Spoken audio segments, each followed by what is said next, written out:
Salut les copains, allez aujourd'hui nouvelle vidéo sur le marquage de voile. Je suis accompagné de mon super pote Brian qui est venu faire immatriculer sa Nivuk Airbus. Alors tout d'abord première question, pourquoi immatriculer sa voile? Tout simplement parce que l'immatriculation est obligatoire. Donc lorsqu'on vole avec une aile qui est homologuée, elle doit être enregistrée auprès de la DGAC. Concernant les démarches, deux cas de figure, soit une voile neuve, soit une voile d'occasion. Dans ton cas, tu as une voile neuve. Voilà, donc avec une voile neuve, en fait, j'ai trois choses à faire. Il faut que j'envoie la fiche d'identification avec l'attestation de conformité, ainsi qu'une redevance de 20 € à la DGAC pour demander une première immatriculation. Donc c'est ce qu'on appelle une carte jaune, qui est un peu l'équivalent de la carte grise sur un véhicule. Deuxième cas, c'est une voile d'occasion. Donc là, comme pour un véhicule, vous avez le vendeur qui donc fait une attestation à la DGAC, un formulaire de cession. Ensuite, il barre la carte jaune, il remet à l'acheteur une copie du formulaire ainsi que la carte jaune barrée avec la date, exactement comme un véhicule. L'acheteur, lui, de son côté, envoie un autre formulaire de demande de changement de nom pour l'immatriculation, puisqu'on garde la même immatriculation sur la voile toute sa vie. Ensuite, il envoie la copie de la carte jaune barrée, il envoie une copie du formulaire de cession que lui a donné le vendeur. Et bien sûr, il paye les 20 € à la DGAC, mais dans le premier cas, pareil, pour une première immatriculation, la redevance est au même prix, elle est de 20 €.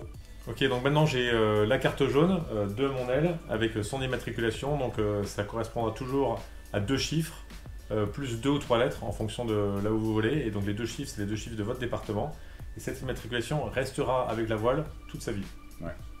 Et donc maintenant la question que je me pose et que j'ai imposée à 500 AGL paramoteur, c'est comment je fais pour floquer mon aile et pour coller mes lettres de façon réglementaire.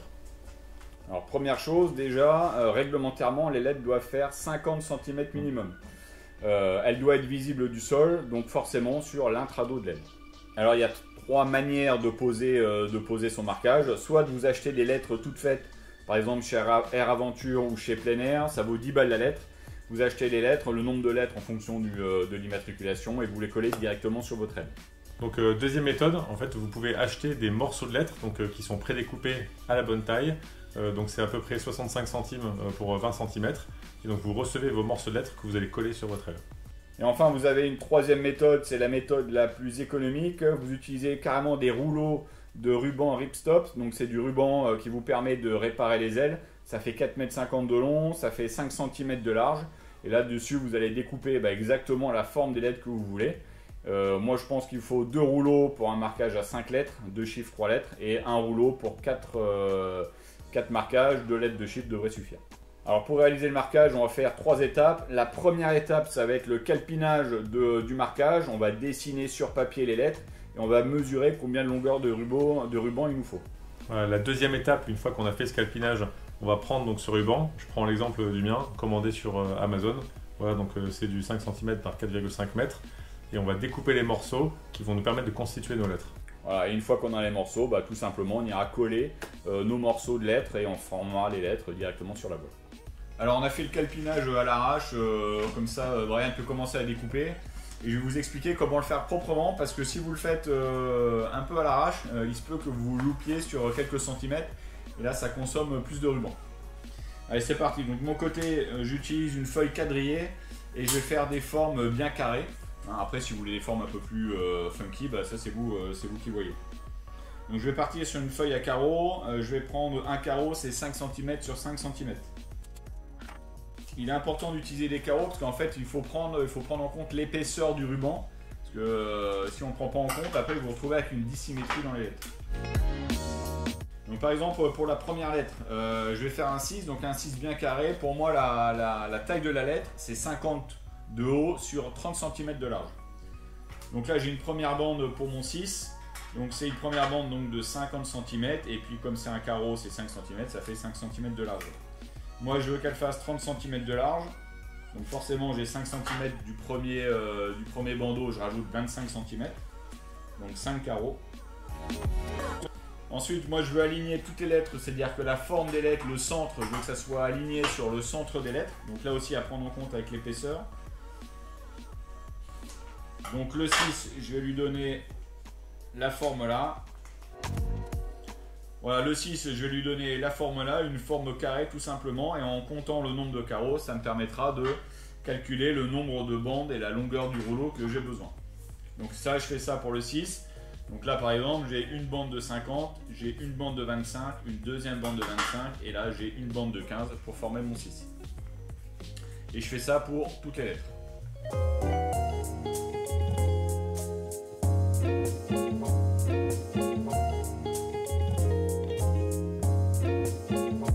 Voilà, donc là j'ai fini le calpinage, donc 64 AFL, donc j'ai mesuré toutes les formes des lettres, donc voilà ce que ça donne en forme de lettres, hein, donc des lettres carrées, toutes simples.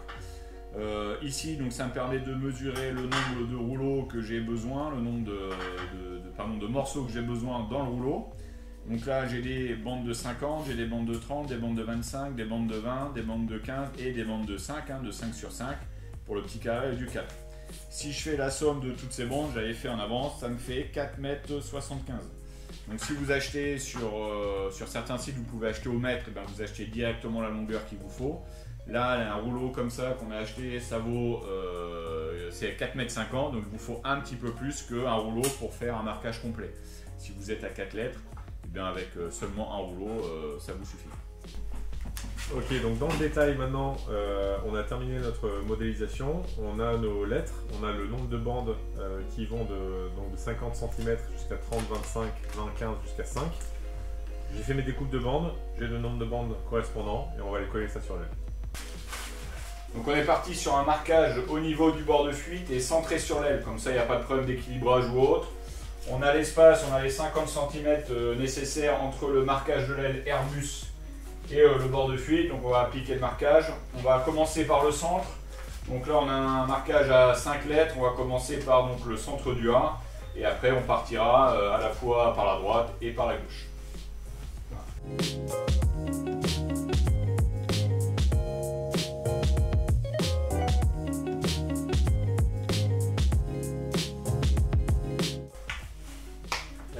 Donc voilà pour la première lettre, le A, qui est bien centré, donc vous voyez ce que ça donne. Donc là maintenant on va partir, on va faire le F et le L à droite, et puis bah, du coup le 4 et le 6 à gauche, de part et d'autre de la lettre A. Ok, nous on est parti sur 7 cm d'écart entre chaque lettre.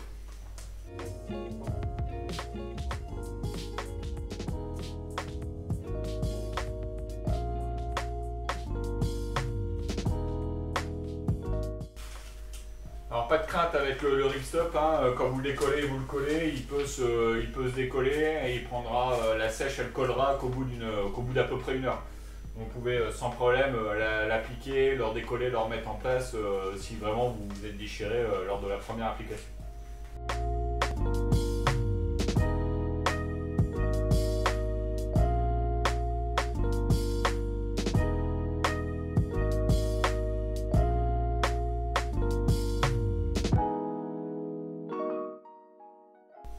Bon là, si la lettre tombe pile poil sur une attache de suspente, bah c'est pas très grave, hein, vous réduisez un tout petit peu la lettre, la largeur de lettre, ça se verra à peine.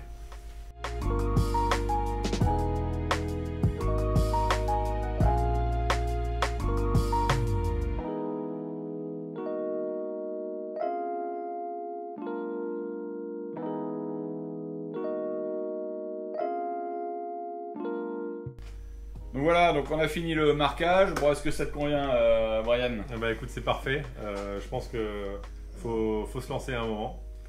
Ouais, donc ça se fait bien. Nous, ça nous a pris, avec café compris, vidéo compris, ça nous a pris une bonne après-midi. Donc je pense que si on se limite au marquage, allez, 2 heures, 2 bonnes heures. Ça nous a coûté environ 20 € avec un ruban à 15 balles et puis un petit bout de ruban qui me restait pour finir la voile. Donc ça se fait relativement bien. Le ripstop, ça s'enlève, ça se remet. Donc là aussi, pareil, si vous êtes un peu pas trop doué de vos doigts, bon, bah, vous pouvez vous y reprendre à plusieurs fois. Donc ça se fait assez facilement. Donc n'hésitez pas. Et puis de toute façon, c'est obligatoire. Donc ça, c'est une des méthodes pour marquer la voile. Et puis donc, je vais laisser le dernier mot à Brian. Qu'est-ce que tu voulais nous dire? Donc un petit conseil, en cas de contrôle par la gendarmerie de l'air, vous êtes censé avoir votre carte jaune avec vous et votre brevet de pilote, votre licence. Moi, ce que je vous conseille, c'est de numériser votre carte jaune. Vous êtes censé la présenter, mais comme on n'est jamais à l'abri de se faire voler son matériel, bah autant avoir les papiers chez soi, ce qui permettra de justifier auprès de l'assurance que vous êtes bien le propriétaire. Et vous présenterez votre document numérisé à la gendarmerie. Carrément, parce que si vous faites voler votre voile et que vous l'avez marqué, normalement si le mec essaye d'enlever le marquage, il restera forcément une petite marque, donc on pourra toujours justifier que c'était votre voile. Allez, bah écoute, merci Brian, et je vous dis à une prochaine pour une prochaine vidéo.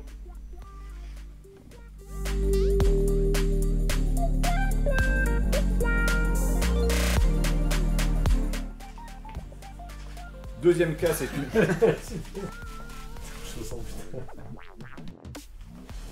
Alors tout d'abord, première question, pourquoi immatriculer sa voile?